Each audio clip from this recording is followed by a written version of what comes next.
darkness, my old friend, I've come to talk with you again, because a vision softly creeping left its seeds while I was sleeping, and the vision that was planted in my brain still remains within the sound of silence.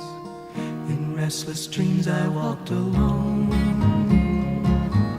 narrow streets of cobblestone, neath the halo of a street lamp.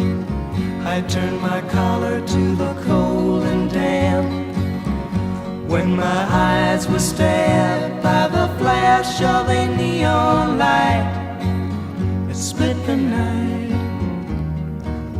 and touched the sound of silence.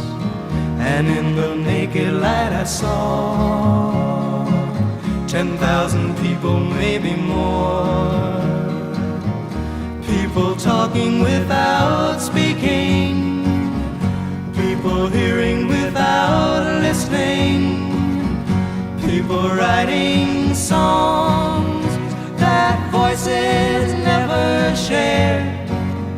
No one dared disturb the sound of silence. Fool, said I, you do not know, silence like a cancer grows. Hear my words that I might teach you, take my arms that I might reach you, but my words like silent raindrops fell and echoed the wells of silence. And the people bowed and prayed